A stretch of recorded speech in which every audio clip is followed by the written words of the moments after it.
नमस्कार, the deep dive में आपका स्वागत है। आज हम सीधे मुद्दे पर आते हैं। इजराइल और ईरान के बीच जो ये तनाव बढ़ रहा है और हाल ही में वो 24 घंटे का संघर्ष विराम जो लगभग शुरू होते ही कह सकते हैं टूट गया। हाँ बिल्कुल। हमारे पास इस पर ताजा समाचार रिपोर्टें हैं और पिछले कुछ महीनों में क्या क्या हुआ उसका भी एक ब्यौरा है। तो हमारी कोशिश ये समझने की रहेगी कि ये जो प्रॉक्सी लड़ाई थी, मतलब पर्दे के पीछे वाली जंग, वो अब सीधी टक्कर में कैसे बदल गई, अभी जमीन पर क्या स्थिति है, कितनी नाजुक है और इसका असर क्या दिख रहा है। सही।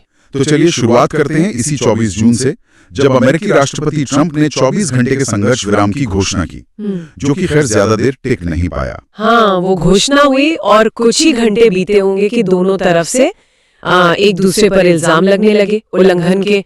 ईरान ने इजराइल पर मिसाइलें दागी और फिर खबरें आई कि इजराइल ने तेहरान के पास एक जरूरी रेडार साइट पर हमला किया है। अच्छा। और दिलचस्प बात ये भी है, मतलब कि ईरान के विदेश मंत्री ने तो साफ कहा कि कोई औपचारिक समझौता हुआ ही नहीं था।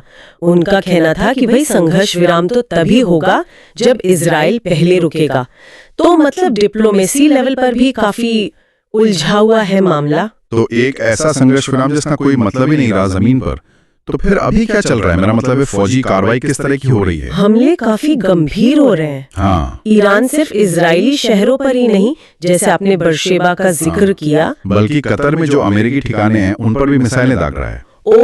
और दूसरी तरफ से इजराइल ने ईरान के अंदर कई ठिकानों को निशाना बनाया है, जैसे वो तेहरान के पास रडार स्टेशन, एवेंजेल का भी नाम आया है, रेवोल्यूशनरी गार्ड का मुख्यालय, और यहाँ तक कि परमाणु वैज्ञानिकों से जुड़ी जगहों पर भी हमले की खबरें हैं। बाप रे, ये तो बहुत बहुत ज्यादा गंभीर बात है। और इसका आम लोगों पर क्या असर पड़ रहा है? असर तो बहुत ही भयानक है। दोनों तरफ से जाने गई हैं।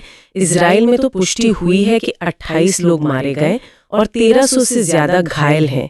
ईरान ने भी माना है कि उनके यहाँ हमलों में नागरिक हताहत हुए हैं, हालांकि वो संख्या नहीं बताते अक्सर। और कुछ खास घटनाएं अगर देखें, जैसे इजराइल के सुरों का अस्पताल पर मिसाइल गिरी, वहाँ आम नागरिक थे, मरीज थे, उनको निकालना पड़ा। हाँ, वो तो बहुत बुरा हुआ होगा। बिल्कुल। और ईरान में खासकर जहाँ परमाणु ठिकाने हैं, उन इलाकों के पास जब हमले हुए तो लोग वो तेहरान जैसे बड़े शहरों से भी बाहर जाने लगे। भारत को भी आपने सुना होगा, अपने नागरिकों को निकालने के लिए ऑपरेशन सिंधु चलाना पड़ा। हाँ, ऑपरेशन सिंधु, बिल्कुल। तो ये सब दिखाता है कि लड़ाई सिर्फ फौजी ठिकानों तक नहीं है, इसकी एक भारी मानवीय कीमत है जो आम लोग चुका रहे हैं। सही कहा। लेकिन ये सब एकदम से तो नहीं भड़का होगा ना? मतलब ये प्रॉक्सी वॉर की बात जो हमने शुरू में की थी। नहीं, बिल्कुल नहीं। ये समझना बहुत जरूरी है कि ये अचानक नहीं हुआ, ये दशकों से चल रहा था। पर्दे के पीछे ईरान हमास और हिजबुल्लाह जैसे गुटों को सपोर्ट करता रहा। दूसरी तरफ इजराइल वो साइबर हमले करता रहा, ईरान के परमाणु कार्यक्रम से जुड़े लोगों की हत्याएं करवाता रहा। लेकिन फिर कुछ ऐसी घटनाएं हुई जिनसे ये सीधी लड़ाई में बदल गया। जैसे जनवरी 2020 में अमेरिका ने ईरानी जनरल कासिम सुलेमानी को मार गिराया। वो एक बड़ा मोड़ था। हाँ, वो याद है। फिर अप्रैल 2024 में दमिश्क में जो ईरानी दूतावास था उस पर इजरायली हमला हुआ और उसके जवाब में ईरान ने पहली बार सीधे इजराइल पर हमला किया। वो था ऑपरेशन ट्रू प्रॉमिस। अच्छा, वो पहला डायरेक्ट हमला था। हाँ। फिर 2024 के आखिर में हमास नेता इस्माइल हानिया और फिर हिजबुल्लाह नेता हसन नसरल्लाह, उनकी हत्याओं के बाद ईरान ने फिर जवाबी हमले किए। True promise 2, days of repentance, ये सब नाम दिए गए। और अब जून 2025 में ये मामला और भी ज्यादा बढ़ गया, जब इजराइल ने सीधे ईरान के परमाणु ठिकानों और शायद उनके नेतृत्व को निशाना बनाया, और इसमें अमेरिका भी शामिल हो गया हमलों में। तो मतलब जो लड़ाई सालों से कह सकते हैं छिपकर चल रही थी, वो पिछले साल से और खासकर इस महीने बिल्कुल खुलकर आमने सामने आ गई है। तो इसका कुल मिलाकर क्या मतलब समझे हम? देखिए, मतलब तो यही है कि स्थिति बहुत ही ज्यादा नाजुक है। भले ही नाटो हो, यूरोपियन यूनियन, चीन, भारत, रूस, मध्य पूर्व के देश सब शांति की अपील कर रहे हैं। हाँ, अपीलें तो हो रही हैं। लेकिन वो युद्ध विराम, जैसा हमने कहा, वो तो नाम का ही है।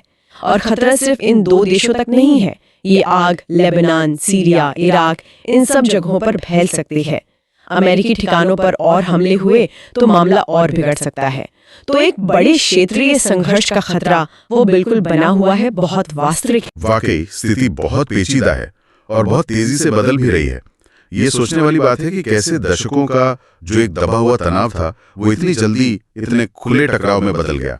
बिल्कुल। और जब परमाणु ठिकानों को निशाना बनाया जा रहा हो और ये छोटे मोटे नाम के युद्ध विराम भी फौरन टूट रहे हों, तो यहाँ एक बहुत अहम सवाल उठता है।